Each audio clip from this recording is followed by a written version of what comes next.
Hello everyone, I'm Saket Bajpayee, Director of Prayas Physics Classes, Dehradun. Welcome students, welcome to this beautiful chapter, Geometrical Optics. तो बच्चों, most of the things we see around us do not emit their own light, है ना। जैसे कि मान लीजिए अगर आप अपने नोटबुक को देख पा रहे हैं, है ना, तो नोटबुक ऐसा नहीं कि वो कोई लाइट जो है खुद की एमिट करता है। आखिर होता क्या है, वो हमें विजिबल क्यों होता है? क्योंकि वो री एमिट करता है किस लाइट को, जो उसके सरफेस तक पहुंचती है फ्रॉम अ प्राइमरी सोर्स। और वो प्राइमरी सोर्स क्या हो सकता है सूरज हो सकता है कि लैंप हो, या फिर हो सकता है कि कोई सेकेंडरी सोर्स हो। मतलब कि जैसे मान लीजिए कि सनलाइट जो है वो हमारे एटमॉस्फेयर पे जब आती है तो एटमॉस्फेयर के पार्टिकल से इधर उधर क्या होती है, वो टकरा करके स्कैटर होती है। तो वो जो अब जो हमारे पास लाइट आ रही है ना, वो बेसिकली क्या बन जाता है, सेकेंडरी सोर्स बन जाता है। तो वही यहां लिखा है कि सच एज द सन और लैंप, ये तो हो गए प्राइमरी सोर्स, और फ्रॉम अ सेकेंडरी सोर्स। और ये सेकेंडरी सोर्स का एग्जांपल क्या है, such as the illuminated sky. When light falls on the surface of a material, it is either re-emitted, है ना। क्या क्या पॉसिबिलिटी है, हो सकता है कि वो re-emit हो जाए without change in frequency, or is absorbed into the material and turned into heat। हम लोग जानते हैं कि लाइट रे क्या है, वो बेसिकली एक इलेक्ट्रोमैग्नेटिक वेव है ना। तो हो सकता है कि वो जो इलेक्ट्रोमैग्नेटिक वेव है वो एब्जॉर्ब भी हो जाए, ठीक है, जिससे कि क्या होगा, जिससे जिस ऑब्जेक्ट पे वो फॉल कर रही है वो गर्म हो जाएगा। ऐसा आपने फील भी करा होगा जब आप, है ना, जब आप मान लीजिए कि ब्लैक कलर के कपड़े को पहन करके जाते हैं तो वो ब्लैक कलर का कपड़ा बहुत जल्दी बहुत गर्म हो जाता है। ऐसा क्यों? क्योंकि वो मेजॉरिटी ऑफ द लाइट को क्या करता है, एब्जॉर्ब कर लेता है। We say light is reflected when it is returned into the medium from which it came, है ना। जिस मीडियम से आ रहा था अगर वो टकरा करके वापस उसी मीडियम में चला जाए तो हम लोग कहते हैं कि ये प्रोसेस क्या है, रिफ्लेक्शन है। साथ ही साथ एक और पॉसिबिलिटी है, when light crosses from one transparent material into another, we say it is refracted। और इस प्रोसेस को क्या नाम दिया गया है, refraction. Usually some degree of reflection, refraction and absorption occurs when light interacts with matter, है ना। हो सकता है कि तीनों फेनोमेना एक साथ भी अकर कर सकते हैं। कुछ पोर्शन हो सकता है कि रिफ्लेक्ट कर रहा हो, कुछ हो सकता है रिफ्रैक्ट कर रहा हो, और कुछ हो सकता है एब्जॉर्ब कर रहा हो, है ना। और इस चैप्टर में we ignore that the light absorbed and converted to heat energy and concentrate on the light that continues to be light after it meets a surface, है ना। तो इस चैप्टर में हम लोग जो है थोड़ा सा एक assumption लेके चलेंगे कि यहाँ पर जो है ना, जो लाइट एब्जॉर्ब हो रही है उसको हम लोग इग्नोर करेंगे, और बेसिकली हमारा जो कंसर्न रहेगा वो किस पे रहेगा, रिफ्लेक्शन और रिफ्रैक्शन पर, ठीक है। चलिए बच्चों, तो अब हम लोग देखते हैं कॉन्सेप्ट ऑफ रेज, है ना। बेसिकली जब हम लोग एक रे ऑफ लाइट को शो करने की कोशिश करते हैं ना, मान लीजिए इस तरीके से हम लोगों ने एक रे ऑफ लाइट को शो करा, तो ये हमारे को क्या बताता है कि किस डायरेक्शन में जो लाइट है वो प्रोपोगेट कर रही है। और हमें ये भी पता है कि अगर यहाँ पर कोई ऑब्स्टेकल ना है सामने, तो लाइट रे क्या करेगी, वो बिल्कुल स्ट्रेट लाइन में प्रोपोगेट करना चाहेगी बिना अपने डायरेक्शन को चेंज किए हुए, ठीक है। तो चलिए बच्चों, अब हम लोग देखते हैं द टॉपिक रिफ्लेक्शन। तो जैसा कि यहां लिखा है, देखिए, when this page is illuminated with sunlight और lamp light, electrons in the atoms of the paper and ink vibrate more energetically in response to the oscillating electric fields of the illuminating light. तो यहां पर कहना ये चाह रही है कि जैसे कि आप अभी जिस नोटबुक को देख पा रहे हैं, है ना, तो उस पर क्या फॉल कर रहा होगा, या तो सनलाइट फॉल कर रहा होगा या तो लैंप लाइट फॉल कर रहा होगा, राइट। तो जब उन पे ये इलेक्ट्रोमैग्नेटिक वेव्स जो है वो फॉल कर रही है, तब क्या होता है कि जो इलेक्ट्रॉन्स है ना, जो electrons in the atoms of the paper and ink, वो एक्चुअली क्या करने लगते हैं, उस एनर्जी को एब्जॉर्ब करते हैं, और फिर वो उस एनर्जी की मदद से क्या करने लगते हैं, वाइब्रेट करने लगते हैं, है ना। वही यहां पर लिखा है कि they vibrate more energetically in response to the oscillating electric fields of the illuminating light, है ना। हमें पता है कि जो इल्यूमिनेटिंग लाइट है उसके पास ऑसिलेटिंग इलेक्ट्रिक फील्ड होती है because it is an electromagnetic wave. अब जब वो ऑसिलेट करती है ना उस एनर्जी को हासिल करके, तो फिर क्या होता है, द एनर्जाइज्ड इलेक्ट्रॉन्स री emit the light by which you see the page. तो पहले उसने लाइट एब्जॉर्ब किया, उसकी वजह से वो क्या करने लगती है, वाइब्रेट करने लगती है, और वाइब्रेट करने की वजह से हमें पता है कि जब कोई चार्ज पार्टिकल क्या करता है, एक्सेलरेटेड होता है ना, जैसे वाइब्रेशन जब वो कर रहा है इलेक्ट्रॉन, तो इसका मतलब वो ऑसिलेशन, इसका मतलब वो एक एक्सेलरेटेड फेज में। तो जब भी चार्ज पार्टिकल एक्सेलरेटेड मोड में रहता है तो वो एनर्जी को रेडिएट करता है ना। तो वही हमारे को जो रेडिएटेड एनर्जी है वो क्या होती है, वो बेसिकली विजिबल रीजन में लाई करती है और हमारी आंखों में पहुंचती है, जिसकी वजह से हम इसे देख पाते हैं। तो वही लिखा है दी एनर्जाइज्ड इलेक्ट्रॉन्स री emit the light by which you see the page. अब बात करते हैं उस सेगमेंट की जो हमारे को व्हाइट दिखाई दे रहा है ना। जैसे कि अगर आप अपने नोटबुक को देखें तो उसमें एक मेजॉरिटी ऑफ द पोर्शन जो है वो व्हाइट है। तो आखिर वहां पर क्या हो रहा है, when the page is illuminated by white light the paper appears white which reveals that the electrons re-emit all the visible frequencies। तो होता क्या है कि ये आपने पढ़ रखा है कि बेसिकली जो विजिबल रीजन है उसमें 7 कलर्स होते हैं ना, विबग्योर से हम लोग जिसे रिप्रेजेंट करते हैं। तो जब सारे के सारे कलर्स जो है ना, जब वो री एमिट हो रहे हैं by the electrons of the paper, तो आपको जब आपकी आंखों में जब वो 7 कलर्स जाते हैं ना तो आपको वो व्हाइट अपीयर होता है। ठीक है, तो हम लोग यहाँ पर समझ पा रहे हैं कि when the page is illuminated by white light, जब उसके ऊपर व्हाइट लाइट फॉल कर रहा है तो पेपर अपीयर व्हाइट क्यों कर रहा है, क्योंकि जो इलेक्ट्रॉन्स है वो री एमिट कर रहे हैं क्या, सारे के सारे विजिबल फ्रीक्वेंसीज को, और बहुत कम एब्जॉर्प्शन हो रहा है ना। हम लोग जानते हैं कि व्हाइट कलर की चीजें जो है वो एब्जॉर्ब बहुत कम करती है। अब जो इंक है ना, जिस इंक से आप अभी लिख रहे हैं उसकी कहानी कुछ अलग है, और वो कहानी क्या है, जैसे मान लीजिए आप ब्लैक इंक से लिख रहे हैं तो आपको वो जो लिखावट है वो ब्लैक क्यों दिखाई दे रहा है, क्योंकि ब्लैक कोई चीज होने का मतलब ये हो गया कि वो आपके आंखों में विजिबल फ्रीक्वेंसी की वेव्स को भेज ही नहीं रहा है, वो मेजॉरिटी ऑफ द लाइट को क्या कर रहा है, सिर्फ और सिर्फ एब्जॉर्ब कर रहा है। तो वही यहां लिखा है except for a bit of reflection it absorbs all the visible frequencies and therefore appears black. चलिए बच्चों, तो नेक्स्ट टॉपिक है हमारा प्रिंसिपल ऑफ लीस्ट टाइम। बच्चों हम लोग जानते हैं कि लाइट जो है वो ऑर्डिनरली कैसे ट्रैवल करती है, travels in straight line. In going from one place to another light will take the most efficient path and travel in a straight line. तो बच्चों ये बहुत इंपॉर्टेंट स्टेटमेंट है कि in going from one place to other light will take the most efficient path. और जो most efficient रास्ता है ना, जैसे कि मान लीजिए अगर ए से वो बी जाना चाह रही है ना, तो वो कौन सा रास्ता चुनना चाहेगी, एक ऐसा रास्ता जो डायरेक्टली ए को बी से कनेक्ट कर सके, राइट। तो वो ऐसा रास्ता क्यों चुनती है, क्योंकि ये जो रास्ता है ना बच्चों वो सबसे ज्यादा एफिशिएंट है। एफिशिएंट कहने का मतलब क्या हो गया कि सबसे कम टाइम टेकिंग है ना, सबसे जल्दी अगर वो ए से बी पहुंचना चाहती है तो वो कौन सा रास्ता अपनाएगी, डायरेक्टली अगर ए से बी को स्ट्रेट लाइन में ज्वाइन कर दिया जाए, है ना, अगर ए और बी दोनों ही सेम मीडियम में है तब की मैं बात कर रहा हूँ। वरना और भी तो बहुत रास्ते पॉसिबल थे ए से बी जाने के, पर वो इस रैंडम रास्ते में तो नहीं जाती है। क्यों नहीं जाती, क्योंकि हमें पता है कि अगर ए और बी को कनेक्ट करना है तो सबसे छोटा रास्ता कौन होगा, स्ट्रेट लाइन वाला, है ना। तो यहाँ पर हम लोग देख पा रहे हैं कि अगर ए से बी को डायरेक्टली कनेक्ट कर दें तो यहाँ पर क्या होगा, सबसे कम टाइम भी लगेगा। ठीक है, तो बच्चों ये जो बात हमने कही वो कब ट्रू है, if there is nothing to obstruct the passage of light between the places under condition, है ना।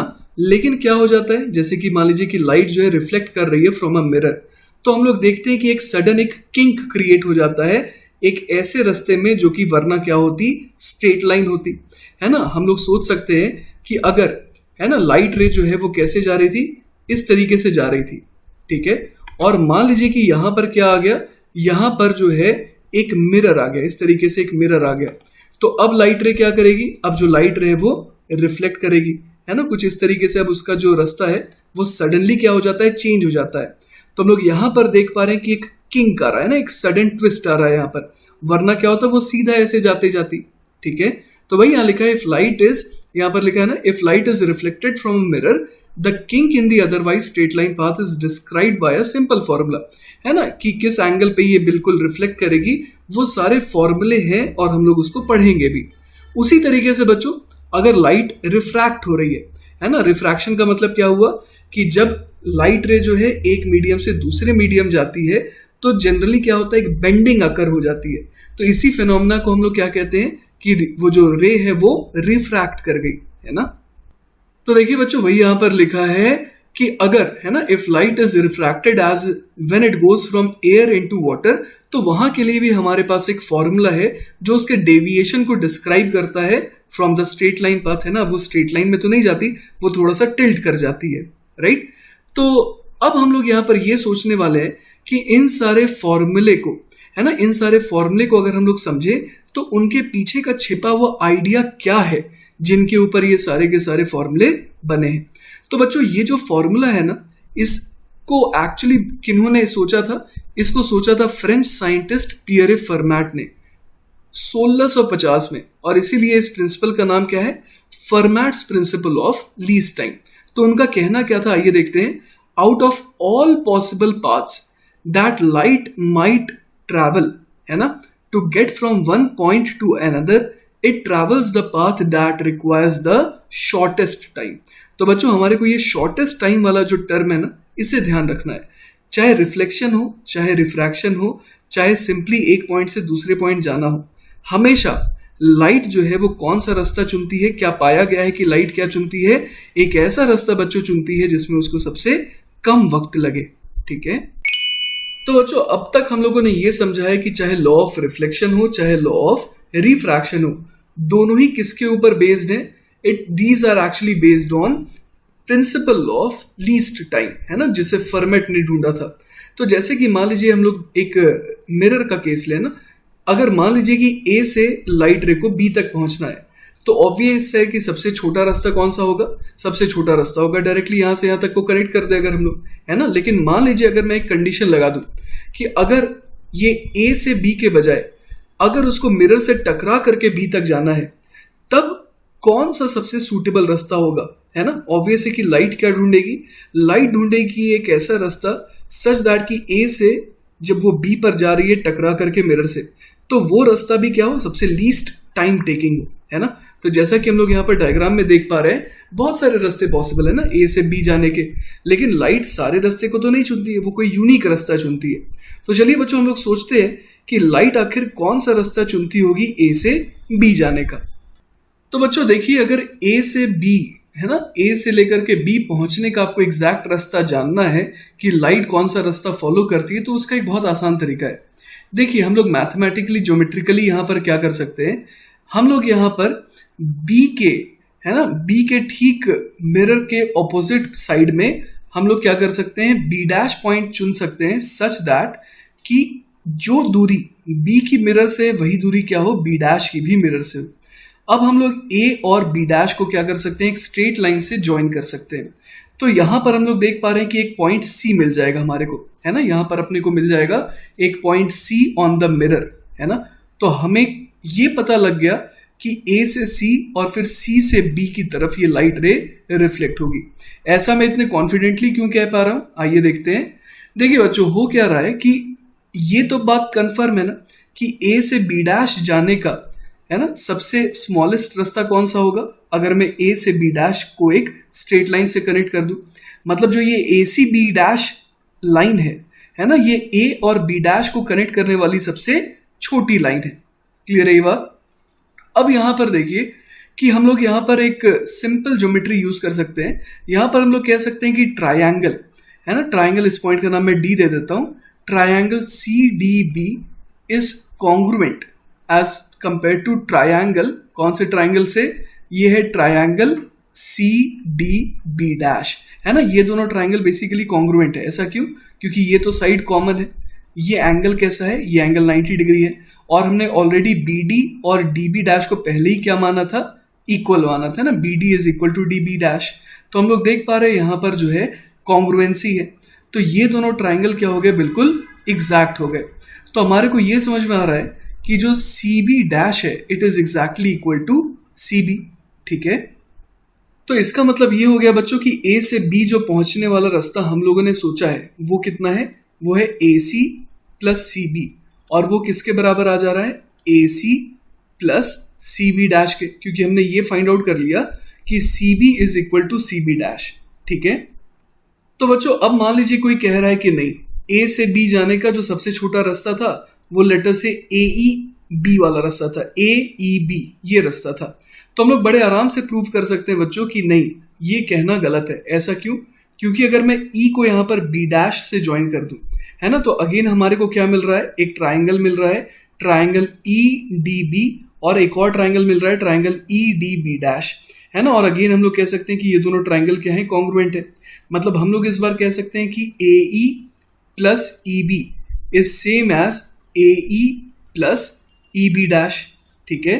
अब बच्चों अगर आप अपना फोकस ले आए triangle A B dash E पर, तो हम लोग बड़े आराम से कह सकते हैं कि जो ए बी डैश है ना, वो क्या होगा, it will be less than A E plus E B dash, है ना। ये तो ट्रायंगल की प्रॉपर्टी होती है कि किसी भी दो साइड का सम जो है वो तीसरे से बड़ा ही होता है ना। तो A E plus E B dash has to be greater than A B dash, correct. तो हम लोग यहाँ पर, है ना, ए बी डैश को क्या लिख सकते हैं, ए बी डैश जो है वो बेसिकली क्या हो जाएगा, A B dash is nothing but I can write it as A B dash is equal to A C plus C B, क्योंकि C B dash is same as C B. तो इसका मतलब बच्चों हम लोगों ने क्या प्रूव कर दिया, हमने प्रूव कर दिया कि A C plus C B is less than A E plus E B dash, है ना। तो मतलब कि यहाँ पर तो मैंने रैंडमली चुना था, ई तो कोई भी एक ऐसा पॉइंट था on the mirror apart from C, है ना। तो हम लोग देख पा रहे हैं कि ये वाला जो रास्ता था ए सी बी वाला, ये सबसे छोटा है ना, क्योंकि बाकी जो भी रास्ते हैं A E plus E B dash, इसको हम लोग और क्या लिख सकते हैं, A E plus E B, ये भी तो लिख सकते हैं। तो हमने ये प्रूव कर दिया कि A E plus E B, है ना, ये बड़ा है as compare to A C plus C B. तो इसीलिए सबसे कम, है ना, सबसे कम टाइम टेकिंग पाथ कौन सा है, ये जो ए सी से फिर सी बी वाला रास्ता है। तो ये आखिर ज्योमेट्री का यूज करके हम लोग सोच सकते हैं कि अगर मिरर हो और एक पॉइंट हो यहाँ पर जिससे कि लाइट निकल रही हो, तो लाइट रे कौन सा रास्ता चुन करके मिरर से टकरा करके बी पॉइंट तक जाना चाहेगी। क्लियर है ये बात। इसके अलावा बच्चों एक और चीज हम लोग ऑब्जर्व कर सकते हैं, देखते हैं वो क्या है। Further inspection and a little geometrical reasoning will show that the angle of incident light from A to C is equal to the angle of reflection from C to B. This is the law of reflection and it holds for all angles. मतलब कि यहाँ पर जैसे मैंने दिखाया है ना, इसे कहते हैं एंगल ऑफ इंसिडेंस। मतलब कि अगर मैं C से एक परपेंडिकुलर ड्रॉप करूं, और किसके परपेंडिकुलर हुई ये line, perpendicular to the mirror, तो ये कहलाता है नॉर्मल, ठीक है। तो जो एंगल बन रहा है बिटवीन द इंसिडेंट रे एंड द नॉर्मल, उसे कहते हैं एंगल ऑफ इंसिडेंस, और जो एंगल बन रहा है बिटवीन द रिफ्लेक्टेड रे एंड द नॉर्मल, उसे कहते हैं एंगल ऑफ रिफ्लेक्शन। तो हम लोग बड़े आराम से यहाँ पर ये देख सकते हैं कि ये जो आई है और ये जो आर है, ये बेसिकली बराबर है। आई और आर बराबर होंगे, चाहे कोई सा भी आप केस ले लीजिए यहाँ पर। और बच्चों इस बात को प्रूव करना बहुत मुश्किल नहीं है, हम लोग बड़े आराम से प्रूव कर सकते हैं, क्योंकि हमें ये तो पता है कि ये और ये दोनों एंगल बराबर होंगे, बिकॉज हमने ऑलरेडी प्रूव कर रहा था कि ये दोनों ट्राइंगल कॉन्ग्रुएंट है। साथ ही साथ वर्टिकली ऑपोजिट एंगल होने की वजह से अगर ये थीटा है तो ये भी थीटा होना पड़ेगा, और ये तो थीटा है। तो हम लोग ये देख पा रहे हैं बच्चों कि ये वाला एंगल 90 डिग्री है, क्योंकि इसे नॉर्मल कह रहे हैं हम लोग। तो आर बेसिकली कितना हो गया, ये हो गया 90 डिग्री माइनस थीटा। और साथ ही साथ हम लोग ये भी देख पा रहे हैं कि ये वाला एंगल भी 90 डिग्री है, तो आई कितना हो गया, ये भी हो गया 90 डिग्री माइनस थीटा। तो इनफैक्ट हम लोग ये देख पा रहे हैं कि आई और आर दोनों ही क्या है, 90 डिग्री माइनस थीटा है। इसका मतलब दोनों बराबर है। तो चाहे कैसा भी केस हो, ए जो है अगर यहाँ पर रहे, बी यहाँ पर रहे, चाहे ए जो है और बी जो है यहाँ पर है, उसके बीच में थोड़ी दूरी हो, हर केस में, है ना, हर केस में हम लोग देख पा रहे हैं कि ये जो हम लोगों ने रिजल्ट अभी डिड्यूस करा वो क्या रहेगा, वैलिड रहेगा। और यही है हमारा पहला लॉ, है ना, ये हमारा पहला लॉ ऑफ रिफ्लेक्शन है। वो क्या कहता है, the angle of incidence equals the angle of reflection. इसके अलावा बच्चों एक और लॉ है रिफ्लेक्शन में, जो कि क्या कहता है, the incident ray, the normal and the reflected ray all lie in the same plane. मतलब कि इंसिडेंट रे, नॉर्मल और रिफ्लेक्टेड रे, इन तीनों को अगर हम लोग मिला दें तो एक प्लेन बनाया जा सकता है, ठीक है। मतलब कि ये तीनों जो है एक प्लेन में लाए करेंगे ही करेंगे। अब ये नॉर्मल हम लोग किस पॉइंट से ड्रॉ करते हैं, तो इंसिडेंट रे जहां पर मिरर को हिट करती है ना, वहां पर हम लोग नॉर्मल बनाते हैं। तो ये नॉर्मल और इंसिडेंट रे और finally reflected ray, these are coplanar. तो बच्चों जैसा कि मैंने आपको पहले कहा था, जो एंगल इंसिडेंट रे और नॉर्मल के बीच में बनता है उसे कहते हैं एंगल ऑफ इंसिडेंस, और जो एंगल नॉर्मल और रिफ्लेक्टेड रे के बीच में कहता है उसे कहते हैं एंगल ऑफ रिफ्लेक्शन। अब बच्चों हम लोग डिराइव करने वाले हैं vector form of law of reflection, है ना। यहां पर मैं लिख देता हूं vector form of law of reflection, ठीक है। मतलब जो अभी हम लोगों ने लॉज देखे उनको वेक्टर फॉर्म में किस तरीके से हम लोग रिप्रेजेंट कर सकते हैं, आइए वो चीज देखते हैं, है ना। तो बच्चों सबसे पहले आप देखिए यहां पर मैंने 3 यूनिट वेक्टर्स बनाए हैं। एक का नाम मैं दे देता हूं कैपिटल आई कैप, एक का नाम दे देता हूं मैं कैपिटल एन कैप, और एक का नाम दे देता हूं कैपिटल आर कैप। आपको समझ में आ गया होगा, I stands for incident ray, N stands for normal, और capital R stands for reflected ray, ठीक है। तो यहां पर देखिए अगर मैं इस एंगल को, है ना, इस एंगल को अगर मैं थीटा कह रहा हूं तो ये वाला एंगल भी थीटा हो जाएगा। इंसिडेंट रे और रिफ्लेक्टेड रे दोनों क्या होंगे, सेम होंगे। तो यहां पर हम लोग कैपिटल आई कैप, है ना, मैंने सारे के सारे यूनिट वेक्टर लिए हैं, तो मैं कैपिटल आई कैप को क्या लिख सकता हूं, आप देखिए मैग्नीट्यूड तो 1 है, तो मैं इसे लिख सकता हूं 1, और साथ ही साथ अगर मैं इसे कॉम्पोनेंट में ब्रेक करूं, है ना, मतलब कि स्मॉल आई कैप और स्मॉल जे कैप में ब्रेक करूं, तो मैं कैसे लिख सकता हूं, एक तो हो जाएगा 1 इंटू साइन थीटा आई कैप, और साथ ही साथ इसका जो वाई एक्सिस का लॉन्ग कॉम्पोनेंट है वो कितना हो जाएगा, वो हो जाएगा minus cos theta J cap. इसी तरीके से बच्चों हम लोग आर कैप को क्या लिख सकते हैं, आर कैप देखिए बड़े आराम से हम लोग देख पा रहे हैं कि ये हो जाएगा 1 साइन थीटा आई cap plus 1 cos theta J cap, ठीक है। और साथ ही साथ नॉर्मल, है ना, नॉर्मल कैप को हम लोग क्या लिख सकते हैं, ये तो सिंपली हो जाएगा 1 जे कैप, क्योंकि ये वाई एक्सिस के अलॉन्ग है। तो देखिए अगर हमारे पास ये 3 इक्वेशन आ गई है ना, ये 3 इक्वेशन कौन सी है, एक है आई कैप की, एक है आर कैप की, और एक है एन कैप की। तो इन तीनों इक्वेशन का मैं इस्तेमाल करके यहां पर लिख सकता हूं R cap is equal to I cap minus 2 times I cap dot N cap, और यहां पर आ जाएगा एन कैप। तो ये बेसिकली बन जाता है vector form of law of reflection. ये आया कैसे, आइए सोचते हैं। सबसे पहले आप देख सकते हैं बच्चों कि यहां पर अगर मैं, है ना, ये मुझे प्रूफ करना है ना कि ये कहां से आया, तो चलिए देखते हैं जरा।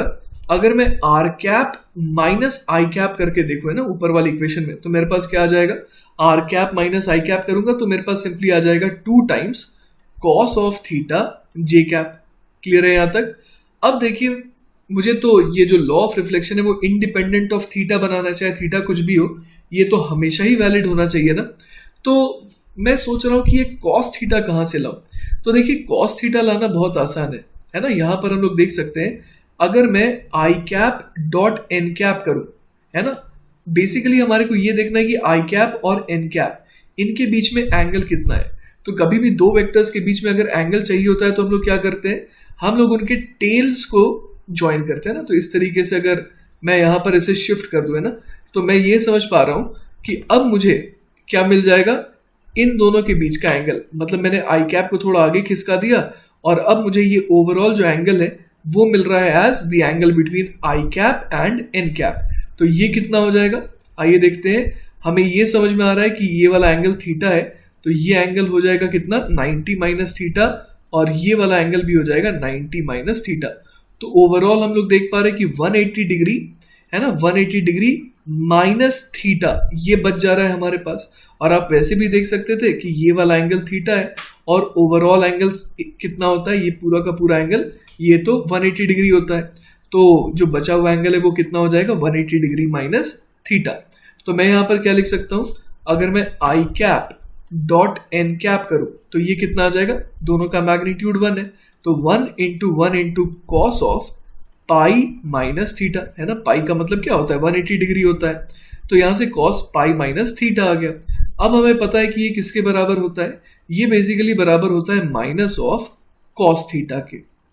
तो देखिए बच्चों हम लोग अपने आंसर तक ऑलमोस्ट पहुंच ही चुके हैं। हम लोग अब सिंपली क्या लिख देंगे, यहाँ पर हम लोगों ने जो अभी अभी देखा इसको लिख देते हैं R cap minus I cap is equal to twice of cos theta के बदले क्या लिख सकते हैं, यहाँ पर हम लोग कॉस थीटा के बदले लिख सकते हैं minus of I cap dot N cap, right. और जे कैप के लिए हम लोग क्या लिख सकते हैं, हमने देख रखा था कि हमने जे कैप किसे कहा, हमने जो है एन कैप को ही जे कैप कहा था। तो यहां पर मैं क्या लिख सकता हूं, एन कैप लिख सकता हूं। तो आप अब देख पा रहे हो कि थोड़ा सा रीअरेंज कर देंगे तो ये वापस से इसी में कन्वर्ट हो जा रहा है। क्लियर है ये बात। तो बच्चों हमारा नेक्स्ट टॉपिक है डेविएशन। हम लोग जानते हैं कि मान लीजिए कि एक इंसिडेंट रे इस तरीके से आ रही थी, है ना, और यहाँ पर क्या था, यहाँ पर मान लीजिए कि एक मिरर था। तो हम लोग देख सकते हैं बच्चों कि वो जाना तो सीधे जा रही थी, पर अब क्या हो गई, वो अपने रास्ते से डेविएट हो गई। तो कितने एंगल से उसका डेविएशन आया, तो हम लोग कह सकते हैं कि भाई वो डेल्टा एंगल से डेविएट करी है ना। और यहाँ पर जो डेविएशन का सेंस है वो कैसा है, एंटी क्लॉकवाइज है। तो हम लोग कह सकते हैं कि वो एंटी क्लॉकवाइज सेंस में डेल्टा एंगल से वो डेविएट कर गई। तो अगर डेल्टा की वैल्यू निकालना चाहे तो बहुत आसान है, हम लोग सिंपली बोल सकते हैं कि ये पाई माइनस 2 थीटा है ना। ओवरऑल एंगल पाई है, उसमें से 2 थीटा को अगर घटा देंगे तो हमारे को ये बचा हुआ एंगल मिल जाएगा।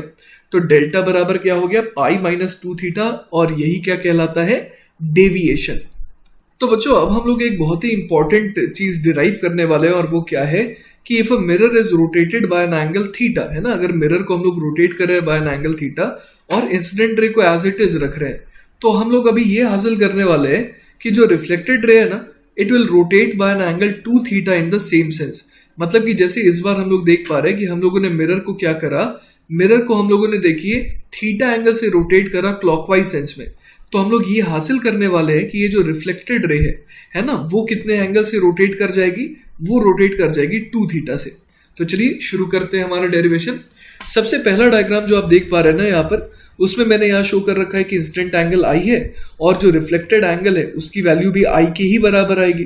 ठीक है, अब हम लोगों ने दूसरा डायग्राम देखा जिसमें कि हम लोग देख पा रहे हैं कि मिरर को कितने एंगल से रोटेट करा गया है, थीटा एंगल से क्लॉकवाइज सेंस में। तो अभी देखिए मैं यहाँ पर एक काम करता हूँ, जो पुराना नॉर्मल था उसको भी यहाँ पर शो कर देता हूँ। तो ये देखिए बच्चों, मैंने यहाँ पर पुराना जो नॉर्मल है ना, पुराने नॉर्मल को मैं एन कह देता हूँ, और ये जो नया नॉर्मल है ना उसको मैं एन डैश कह देता हूँ। तो पुराने नॉर्मल से हम लोग कंपैरिजन करेंगे ना, तो पुराने नॉर्मल को मैंने यहाँ पर बना दिया। ठीक है, अब हमें ये पता है कि हमने इंसिडेंट रे को एज इट इज रखा है। तो पहले अगर इंसिडेंट रे और नॉर्मल के बीच में एंगल आई बन रहा था, तो अभी भी इंसिडेंट रे और पुराने वाले नॉर्मल के बीच में एंगल आई ही बनेगा। ठीक है, अब अगर हम लोगों ने मिरर को थीटा एंगल से रोटेट करा तो उससे एसोसिएटेड नॉर्मल वो भी तो थीटा एंगल से ही रोटेट करेगा। तो हम लोग समझ सकते हैं कि नया जो नॉर्मल है एन डैश, उसके बीच में और नॉर्मल, पुराने नॉर्मल के बीच में एंगल कितना हो जाएगा, थीटा हो जाएगा। तो हम लोग यहाँ पर ये देख पा रहे हैं कि ओवरऑल एंगल जो इंसिडेंट रे और यहाँ पर प्रेजेंट नए नॉर्मल के बीच का एंगल जो है वो कितना हो जा रहा है, आई प्लस थीटा। तो नॉर्मल और रिफ्लेक्टेड रे, कौन सा नॉर्मल, जो नया नॉर्मल है उसके और नए रिफ्लेक्टेड रे के बीच में भी एंगल कितना होना चाहिए, आई प्लस थीटा होना चाहिए। क्लियर है यहाँ तक। तो अब देखिए बच्चों, हम लोग अगर कंपेयर करें तो पहले जो आर था, पहले जो रिफ्लेक्टेड रे था उसमें और एन के बीच में एंगल कितना था, आई था। अब अगर मैं उसी पुराने एन, है ना, वही जो पुराना एन था उसके और नए रिफ्लेक्टेड रे के बीच में अगर एंगल देखना चाहूँ, है ना, तो वो एंगल कितना हो जाएगा। तो देखिए आई प्लस थीटा में और कितना जोड़ना होगा, थीटा जोड़ना होगा। तो मतलब पुराने नॉर्मल और नए आर डैश, है ना, नए रिफ्लेक्टेड रे के बीच में कितना एंगल अब हो गया, आई प्लस थीटा, मतलब आई प्लस 2 थीटा। तो इसका मतलब कि एंगल कितने से बढ़ गया, एंगल बढ़ गया 2 थीटा से। तो हम लोग यहाँ समझ सकते हैं कि जो रिफ्लेक्टेड रे है ना, वो कितने से रोटेट कर गई, 2 थीटा से इन द सेम सेंस। ऑलराइट, चलिए बच्चों, तो अब हम लोग बात करते हैं डिफ्यूज रिफ्लेक्शन के बारे में, है ना।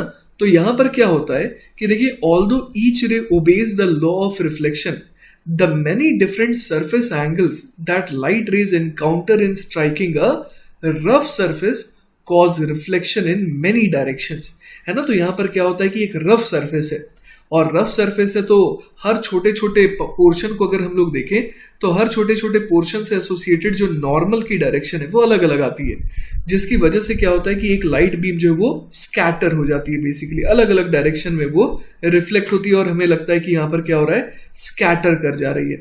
तो यही कहलाता है डिफ्यूज रिफ्लेक्शन। ठीक है, अब देखते हैं आगे। Light reflecting from this page is diffuse. Actually ऐसा मैं क्यों कह रहा हूं, आपको लग रहा होगा कि जो पेज है वो तो बहुत ज्यादा स्मूथ है, लेकिन अगर आप एक पेज का, है ना, अगर एक पेज का देखिए यहाँ पर मैग्नीफाइड व्यू देखेंगे, ये क्या है, magnified view of the surface of ordinary paper, तो वो भी किस तरीके का कॉम्प्लिकेटेड सा दिख रहा है ना। तो हमारे नजर में जो स्मूथ है वो हो सकता है कि एक लाइट वेव, है ना, जिसका वेवलेंथ बहुत ही छोटा होता है, उसके लिए ये क्या हो, उसके लिए जो है ये स्मूथ ना रहे, है ना। तो वही देखिए यहाँ पर लिखा है कि light reflecting from this page is diffuse, the page may be smooth to a radio wave, जिसका वेवलेंथ बहुत ज्यादा होता है, but to a light wave it is rough. Rays of light that strike this page encounter millions of tiny flat surfaces facing in all direction, है जिनका जो normal है, associated normal है सरफेस से, वो अलग अलग डायरेक्शन में हो सकता है. The incident light therefore is reflected in all directions. और ये ऐसा नहीं है कि ये कोई बुरी चीज है, ये डिजायरेबल भी है ना. मान लीजिए कि आप एक पेपर को किसी भी एंगल से देख रहे हैं तो आप यही चाहेंगे कि आपकी आंखों में रोशनी आए आफ्टर जो पेपर है ना.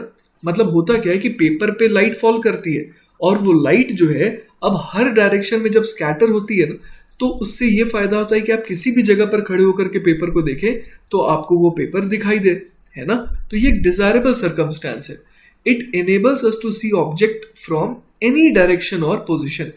You can see the road ahead of your car at night, for instance, because of diffuse reflection by the road surface. लेकिन क्या होता है जब रोड वेट हो जाता है तब वहां पर जो है डिफ्यूज रिफ्लेक्शन कम होने लगता है और इसीलिए it is harder to see, है ना. Most of our environment is seen by diffuse reflection. चलिए बच्चों, तो नेक्स्ट सवाल देखते हैं. अगला सवाल है, a ray of light is incident on an arrangement of two plane mirrors inclined at an angle theta with each other. It suffers two reflections, one from each mirror, and finally moves in a direction making angle alpha with the incident ray. Find the angle alpha and show that it is independent of angle of incidence. तो बच्चों basically सवाल ये कहना चाह रहा है कि ये जो लाइट है ना, लाइट रे जो है वो इस अरेंजमेंट पे स्ट्राइक कर रही है. मतलब कि यहाँ पर हमारे पास दो प्लेन मिरर्स है ना, और ये जो दो प्लेन मिरर्स है उनके बीच में एंगल कितना है, उनके बीच में एंगल दिया हुआ है थीटा. अब ये दोनों से रिफ्लेक्ट करेगी, एक बार इससे टकरा रही है, फिर इससे टकराएगी और फिर फाइनली चली जाएगी.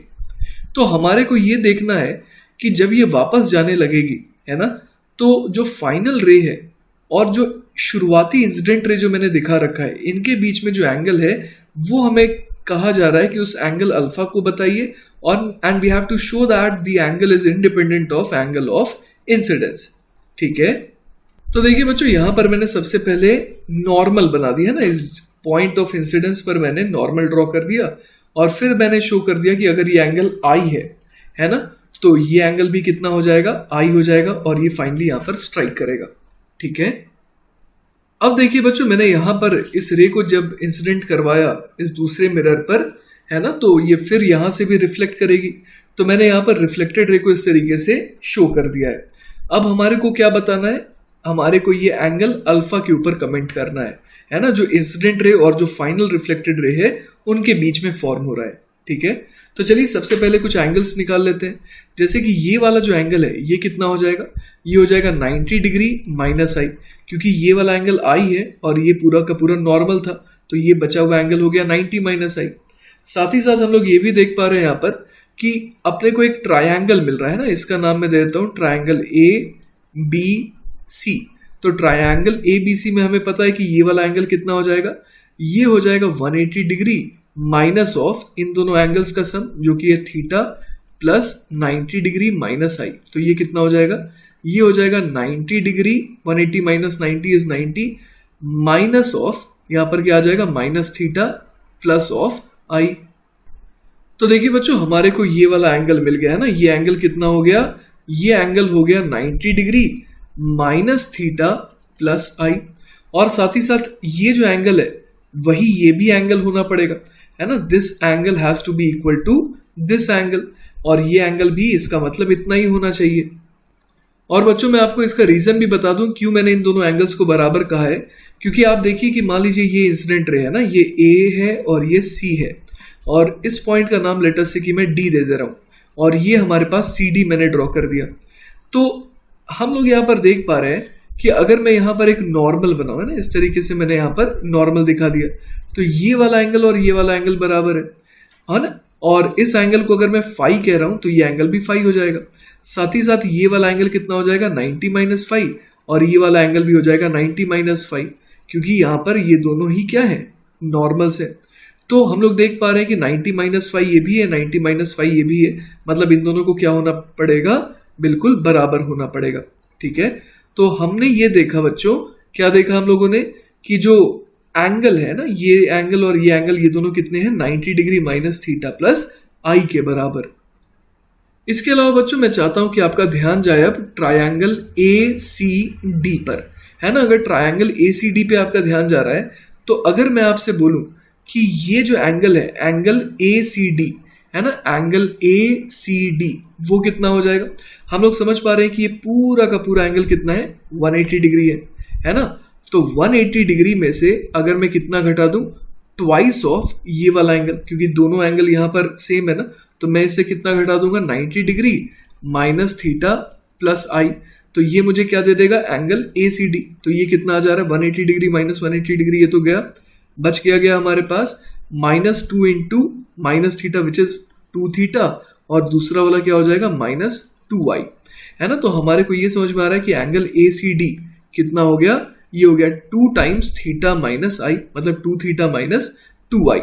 और हम लोग ये देख पा रहे हैं कि एंगल सी ए डी ये कितना है, ये ऑलरेडी है 2i।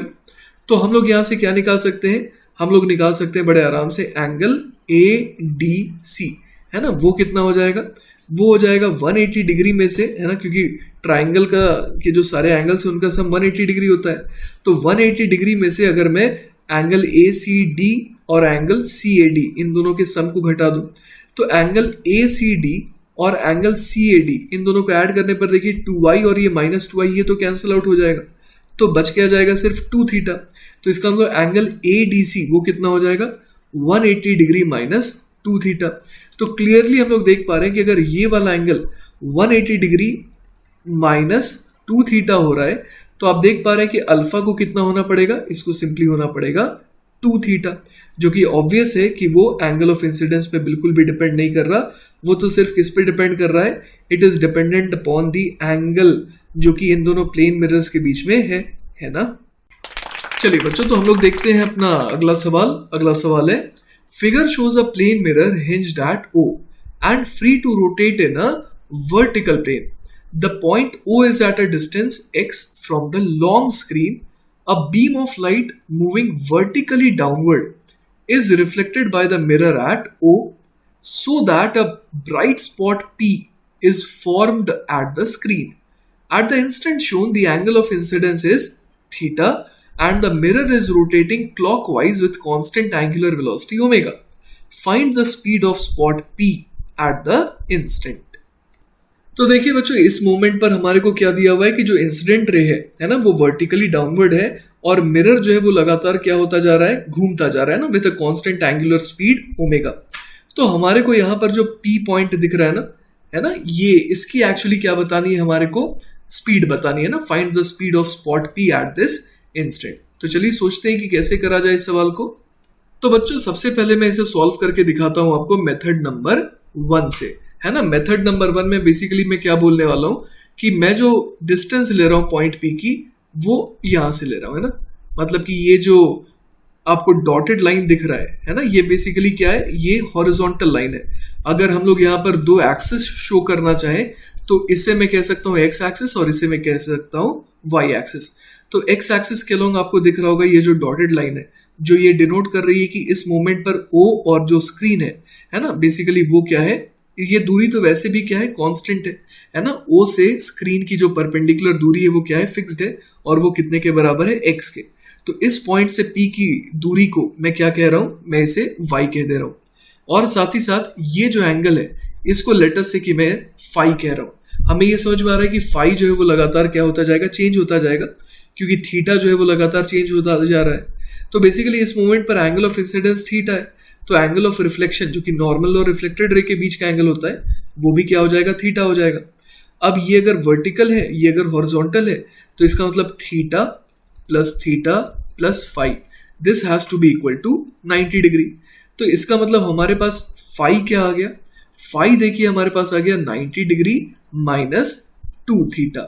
क्लियर है ये बात। तो अब यहां पर देखिए मैं क्या बोल सकता हूं, मुझे साफ दिख रहा है कि ये y है और ये x है, तो मैं tan ऑफ फाई का इस्तेमाल कर सकता हूं।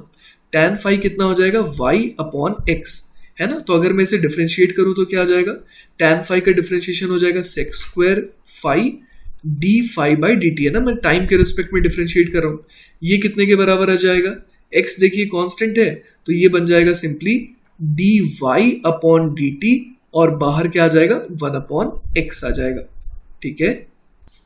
अब देखिए बच्चों यहां पर हम लोग क्या कह सकते हैं, यहां पर हम लोग कह सकते हैं कि जो d y by d t है वो बेसिकली क्या हो गया, वो हो गया माइनस टाइम्स स्पीड, क्योंकि P और इस पॉइंट का नाम चलिए कुछ दे देते हैं, इस पॉइंट का नाम मैं Q दे देता हूं।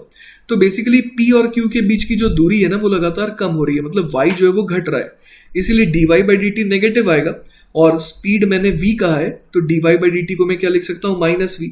और साथ ही साथ हम लोग देख पा रहे हैं कि फाई जो है वो छोटा होता जा रहा है ना, जिस सेंस में ये घूम रहा है उसके हिसाब से हम लोग देख पा रहे हैं कि फाई क्या होता जा रहा है, छोटा होता जा रहा है। तो हम लोग d phi by d t, है ना, अगर इसे ऑब्जर्व करें तो हम लोग ये समझ सकते हैं कि d phi by d t भी कैसा आएगा, ये भी आएगा नेगेटिव, है ना। तो मैं यहां लिख देता हूं ये भी आएगा नेगेटिव, ठीक है। अब देखिए बच्चों हमारे को d phi by d t चाहिए ना, तो वो हम लोग हासिल कर सकते हैं यहां से। आप देखिए अगर मैं इसे डिफरेंशिएट करूं तो क्या आ जाएगा d phi by d t, और ये किसके बराबर आ जाएगा -2 times d theta by d t के, करेक्ट है। और यहां पर हम लोग देख पा रहे हैं बच्चों कि ये जो थीटा है ना, इंसिडेंट रे तो फिक्स्ड है लेकिन मिरर लगातार ओमेगा से घूम रहा है, तो हम लोग समझ पा रहे हैं कि नॉर्मल, है ना, ये जो नॉर्मल है वो किस रेट से घूम रहा है, ये भी ओमेगा से घूमेगा, क्योंकि अगर मिरर ओमेगा से घूम रहा है तो उससे एसोसिएटेड नॉर्मल भी ओमेगा से घूमेगा।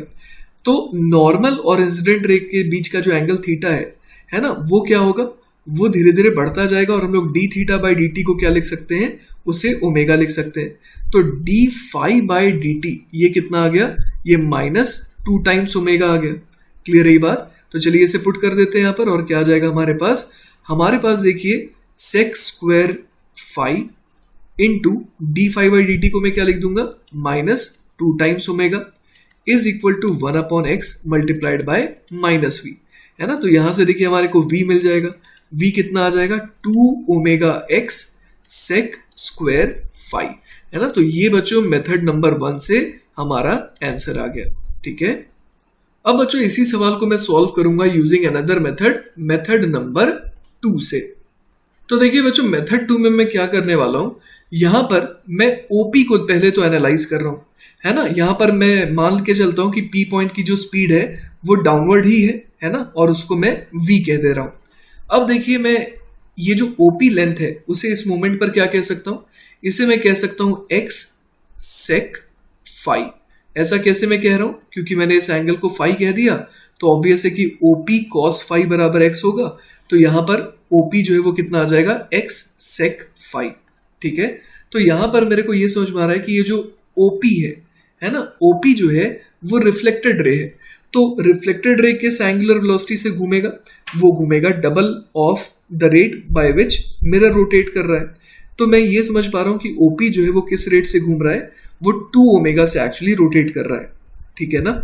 तो हम लोग यहां पर ये समझ पा रहे हैं कि ये जो इसकी जो नेट स्पीड v है, इसका एक कंपोनेंट है ना, इसका एक कंपोनेंट जो कैसा होगा, OP के परपेंडिकुलर होगा, वो कितना हो जाएगा। देखिए अगर मैं इस एंगल को फाई कह रहा हूं तो ये वाला एंगल भी फाई हो जाएगा।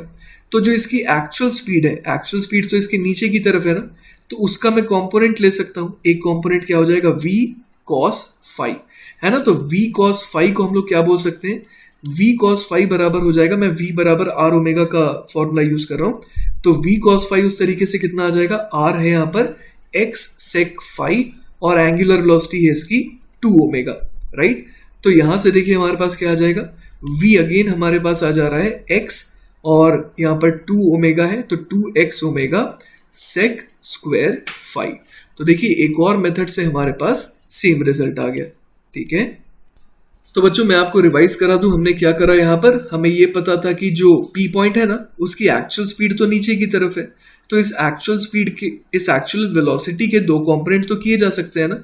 तो हम लोग देख पा रहे हैं कि इस एक्चुअल वेलोसिटी के 2 कंपोनेंट करने पर एक कंपोनेंट कैसा आ रहा था, वो आ रहा था टुवर्ड्स O, तभी तो P पॉइंट और O के बीच की दूरी शुरुआत में इस मोमेंट पर देख रहे हैं कि क्या होने वाली है, ये कम होने वाली है ना। जैसे जैसे ये P पॉइंट जो है नीचे आता जा रहा है, वैसे वैसे हम लोग देख पा रहे हैं कि P और O के बीच की दूरी कम होती जा रही है ना। इस पॉइंट तक जब ये अप्रोच कर रहा है तब तक तो एटलीस्ट हम लोग ये देख ही पा रहे हैं। साथ ही साथ हम लोग देख पा रहे हैं कि ये सिर्फ अप्रोच नहीं कर रहा है, ये घूम भी रहा है उसके अबाउट। तो जो घुमाने वाली स्पीड है वो क्या है, v cos phi है। तो चलिए बच्चों, अब आ जाते हैं नए टॉपिक पर जो कि है वर्चुअल इमेज। तो जैसा कि हम लोग यहाँ पर देख पा रहे हैं, हमारे पास एक ऑब्जेक्ट है, पॉइंट ऑब्जेक्ट है ये O है ना, और सामने क्या है, मिरर है। तो इससे हर डायरेक्शन में जो है रेज जो है इससे बाहर निकल रही होंगी।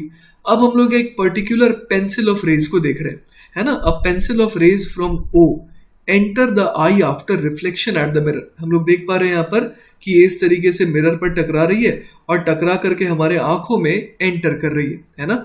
Only a small portion of the mirror near A is involved in this reflection. The light appears to originate at point I behind the mirror, है ना। तो इसका मतलब क्या हुआ, देखिए ये जो ऑब्जेक्ट है इससे बहुत सारी रेज निकल रही है, लेकिन सिर्फ यही वो पेंसिल ऑफ रेज है जो बेसिकली मिरर से टकरा करके इंसान की आंखों में जा रही है ना। ऑब्वियस है कि यहाँ पर हम लोग मिरर को कैसा मान रहे हैं, एक बहुत ही स्मूथ सरफेस मान रहे हैं, है ना, सच दैट कि यहाँ पर डिफ्यूज रिफ्लेक्शन नहीं हो रहा है।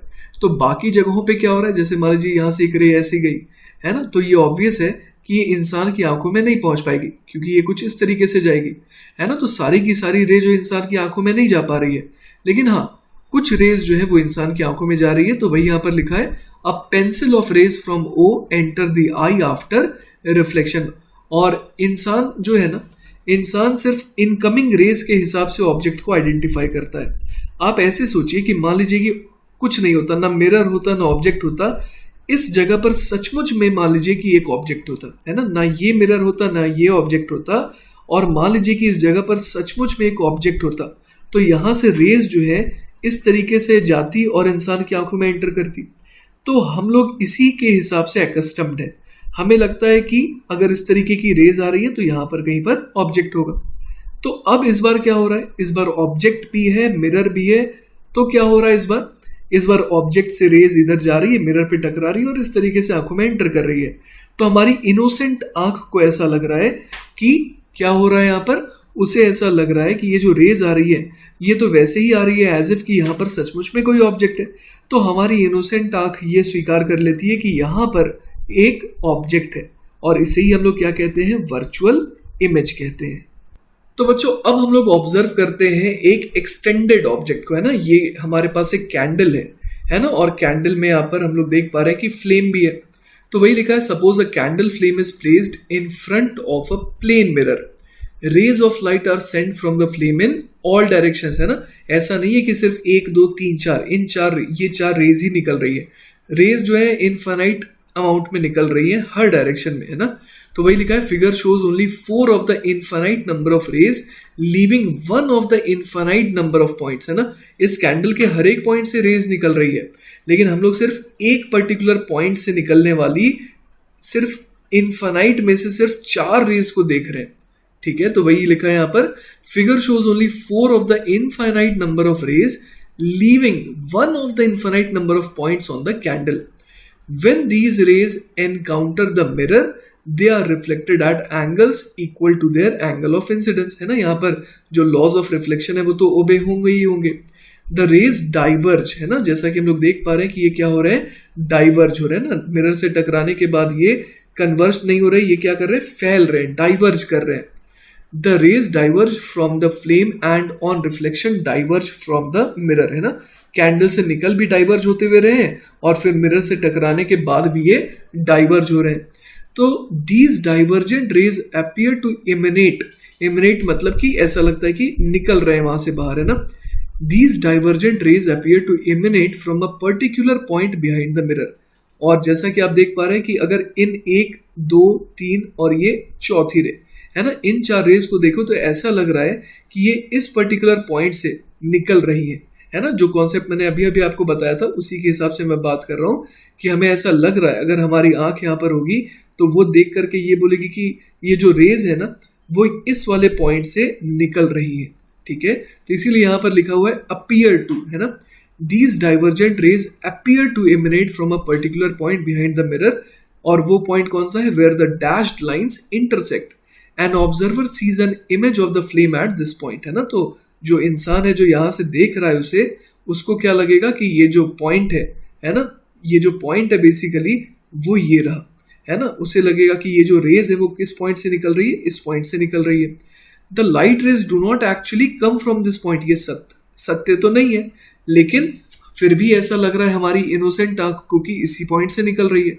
तो इसीलिए इस इमेज का नाम होता है वर्चुअल इमेज, है ना, जो सचमुच में एग्जिस्ट नहीं करती है।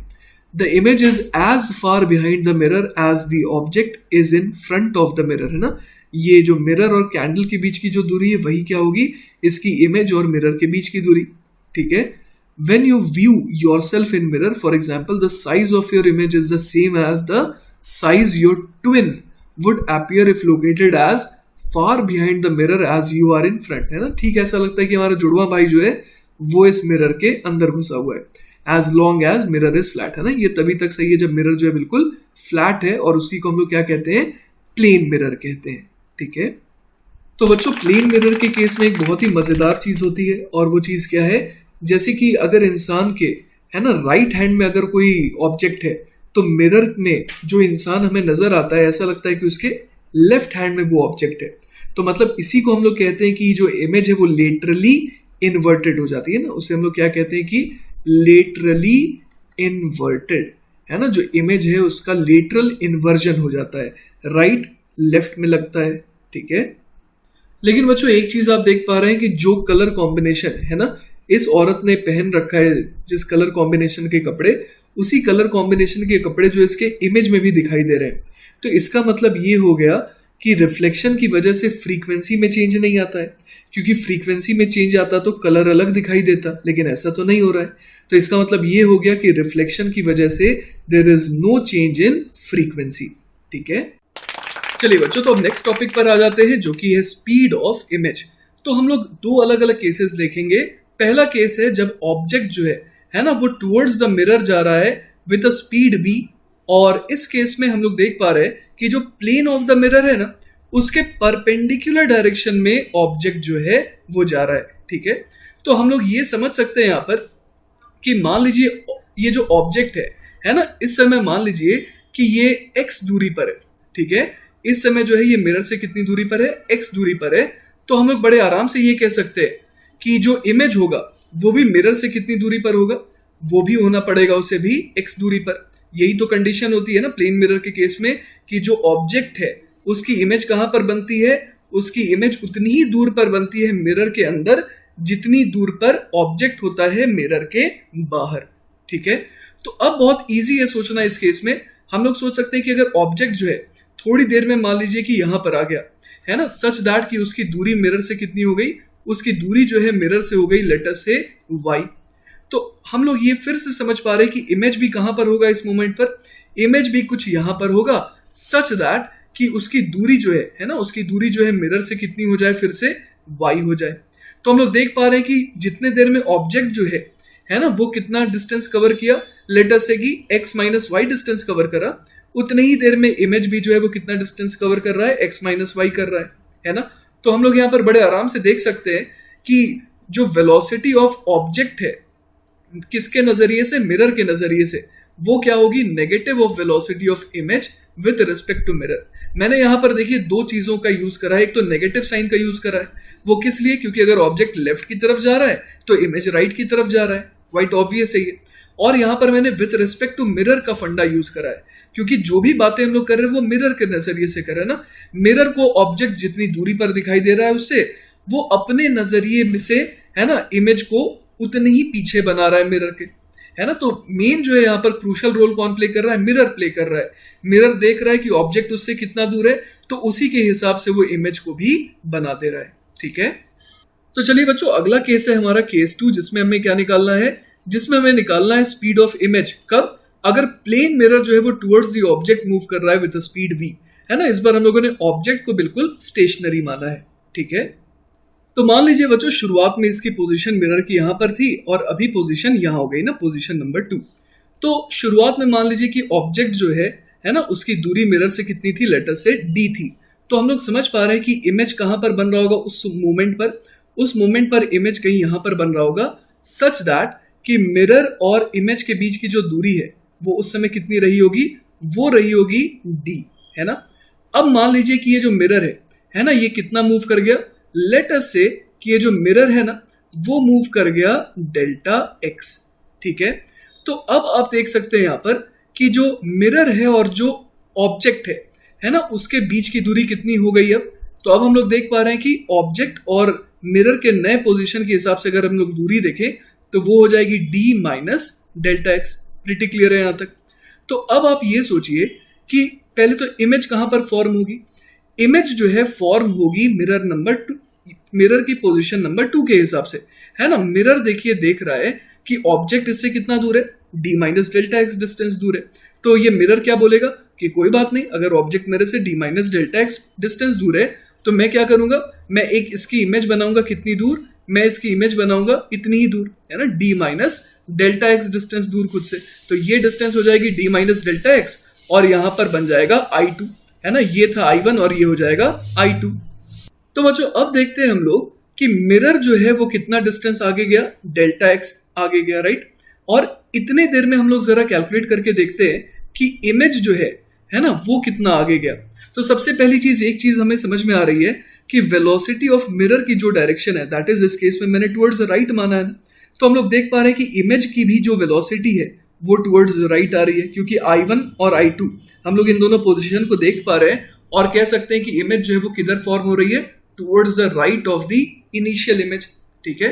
अब चलिए ये जो डिस्टेंस है ना I1 और I2 के बीच का वो निकालते हैं। तो कैसे निकाला जाए, तो बहुत आसान है ये निकालना। हम लोग I1 और 2, है ना, I1 और पोजीशन 2 इन दोनों के बीच की दूरी देखते हैं। तो I1 और मिरर की पोजीशन 2 के बीच में दूरी कितनी हो जाएगी, d प्लस डेल्टा एक्स। तो मैं लिख देता हूं d प्लस डेल्टा एक्स।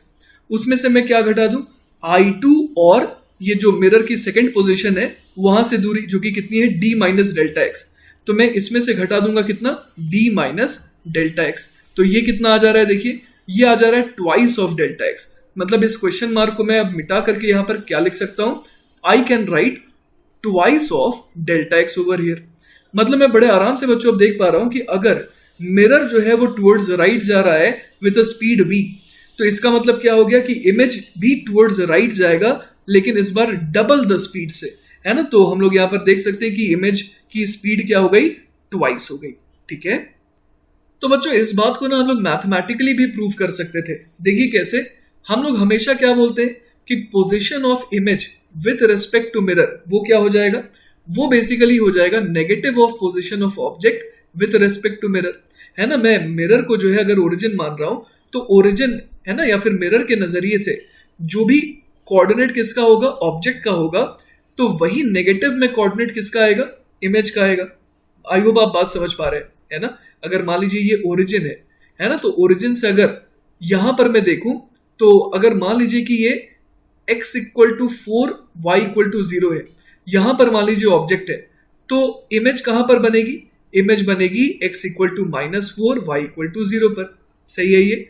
और हम लोगों ने यहां पर जो भी बात करी है वो किसके नजरिए से करी है, ओरिजिन के नजरिए से या फिर मिरर के नजरिए से, है ना। मिरर को जितना दूर ऑब्जेक्ट दिखाई देगा उतना ही पीछे वो इमेज बना देगा।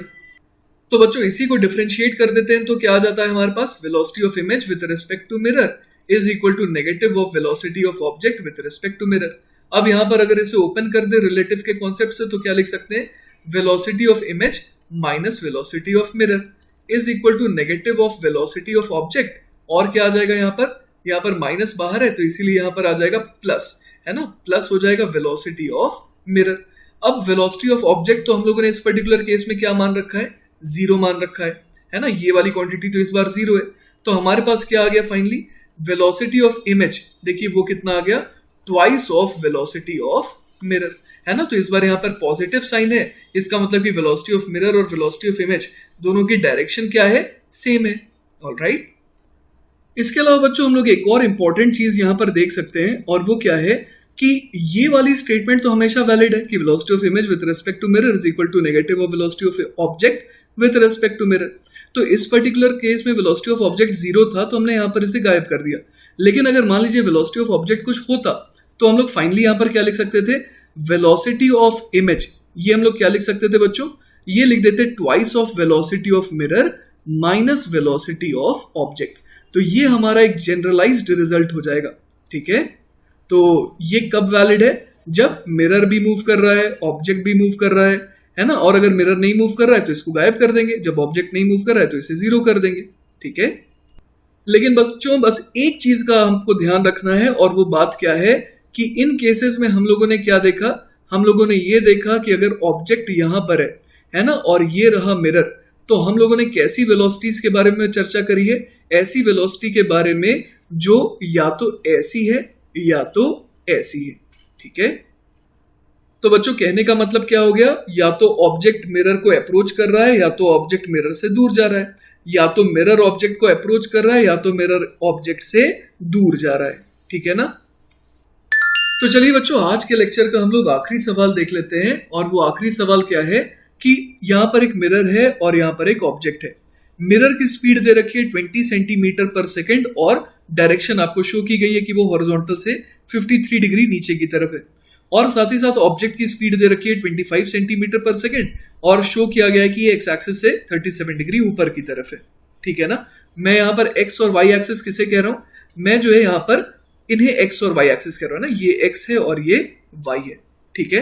तो चलिए सोचते हैं कि हमारा जवाब क्या आएगा ना। हमारे को वेलोसिटी ऑफ एक्चुअली इमेज निकालनी है। तो देखिए बच्चों, सबसे पहले मैं यहाँ पर क्या चाहता हूं कि मैं जैसे यहाँ पर आड़े तिरछे दिखाई गया है ना वेलोसिटी, तो इनको मैं पहले तो सीधा कर देता हूं, है ना। सीधा कैसे करूंगा? इनको कंपोनेंट्स में ब्रेक करके। तो जैसे कि मैंने यहाँ पर क्या शो करा कि यहाँ पर ऑब्जेक्ट है और उसकी एक्स के लॉन्ग वेलोसिटी कितनी हो गई? 25 cos 37। 25 cos 37 हो जाएगा 25 इंटू 4/5, है ना। मतलब ये हो जाएगा 20। तो ये हो गया 20 सेंटीमीटर पर सेकेंड। और y के लॉन्ग इसकी कितनी स्पीड हो जाएगी? तो 25 इंटू 3/5 करेंगे, जो कि आ जाएगा 15, है ना। तो यहाँ पर मैंने 15 और 20 लिख दिया। अब साथ ही साथ अगर मैं यहाँ पर, है ना, अगर मैं यहाँ पर मिरर को शो करूं, ठीक है, तो अगर मैं यहाँ पर मिरर को शो कर रहा हूं तो उसकी वेलोसिटीज भी मैं शो कर दूंगा यहाँ पर, ठीक है। तो अगर मैं मिरर की वेलोसिटी शो करना चाह रहा हूं तो मैं कैसे करूंगा? मिरर की लेफ्ट की तरफ स्पीड कितनी हो जाएगी? 20 cos 53 डिग्री, है ना। 20 cos 53 डिग्री का मतलब हो गया 20 इंटू 3/5, जो कि कितना हो जाएगा? जो कि हो जाएगा 12। और मिरर की नीचे की तरफ स्पीड कितनी हो गई? वो हो गई 20 sin 53 डिग्री, जो कि हो जाएगा 20 इंटू 4/5, है ना। तो 20 इंटू 4/5 की वैल्यू हो जाएगी 16 सेंटीमीटर पर सेकेंड। तो हमारा नया डायग्राम ये हो गया, ठीक है। तो बच्चों यहां पर मैं देखना चाहता हूं कि जो इमेज बन रही है ना, वो कितनी आएगी। तो सबसे पहले आप ये देखिए कि अगर ऑब्जेक्ट ऊपर की तरफ जा रहा है ना, ऑब्जेक्ट की ये जो 15 सेंटीमीटर पर सेकेंड वाली वेलोसिटी है, उसकी वजह से इमेज की स्पीड क्या आएगी। तो ये सोचना काफी लॉजिकल है ना। ये जो ऑप्टिक्स टॉपिक है ये काफी प्रैक्टिकल टॉपिक है। आप सोचिए कि अगर कोई ऑब्जेक्ट सिर्फ ऊपर जाएगा तो उसकी इमेज भी उतनी ही वेलोसिटी से ऊपर जाएगी। मतलब इस 15 सेंटीमीटर पर सेकेंड की वजह से क्या होगा, है ना, ऑब्जेक्ट की स्पीड जो 15 सेंटीमीटर पर सेकेंड ऊपर है, उसकी वजह से इमेज भी 15 सेंटीमीटर पर सेकेंड से ऊपर ही जाना प्रेफर करेगी, है ना। यही तो होगा यहाँ पर। तो यहाँ पर मैं इमेज को एक पॉइंट की तरह दिखा दे रहा हूँ, है ना, और उसकी वेलोसिटी को मैं अब यहाँ पर शो करूंगा ना। अलग अलग वेलोसिटी की वजह से मैं यहाँ पर वेलोसिटीज लिखता जाऊंगा। तो सबसे पहले मुझे ये समझ में आ रहा है कि बिकॉज ऑफ, है ना, बिकॉज ऑफ दिस 15 सेंटीमीटर पर सेकेंड, इसके पास एक ऊपर की तरफ वेलोसिटी आनी चाहिए, है ना, पॉजिटिव वाई के लॉन्ग, और वो कितनी आनी चाहिए? 15 आनी चाहिए। तो ये तो मैंने डील कर लिया। अब देखिए जो 20 सेंटीमीटर पर सेकेंड है ऑब्जेक्ट की स्पीड टुवर्ड्स द मिरर, तो उसकी वजह से इमेज जो है ना, वो किधर जाना चाहेगा? वो टुवर्ड्स लेफ्ट जाना चाहेगा, है ना। ऑब्जेक्ट की स्पीड अगर राइट की तरफ है तो इमेज की स्पीड इस वेलोसिटी की वजह से टुवर्ड्स लेफ्ट होनी चाहिए। तो मैं यहां पर दिखा दूंगा, ये कितना दिखा दूंगा मैं? 20 सेंटीमीटर पर सेकेंड। तो ये किस वजह से आया? ये जो वेलोसिटी आई इसके पास, ये आई एक्चुअली ऑब्जेक्ट के मिरर को अप्रोच करने की वजह से, ठीक है। अब यहां पर हमने ऑब्जेक्ट का कंट्रीब्यूशन देख लिया। अब मिरर की वजह से कंट्रीब्यूशन देखते हैं। तो मिरर जो है ऑब्जेक्ट को अप्रोच कर रही है 12 से, है ना। तो हम लोग समझ सकते हैं कि इमेज जो है ना, वो इस मिरर के मोशन की वजह से उसके पास एक एक्स्ट्रा वेलोसिटी आएगी। तो हम लोग जानते हैं कि अगर मिरर की वेलोसिटी है लेफ्ट की तरफ 12, तो इसकी वजह से इमेज के पास लेफ्ट की तरफ ही आएगी वेलोसिटी, और वो कितनी आएगी? वो आ जाएगी एक्स्ट्रा 24, है ना। तो यहां पर जो है मैं क्या शो करने वाला हूं, 24 सेंटीमीटर पर सेकेंड एक्स्ट्रा। ठीक है, तो अभी तक मेरे पास क्या आ गया, मेरे पास y के लॉन्ग 15 आ गया और नेगेटिव x के लॉन्ग 44 आ गया।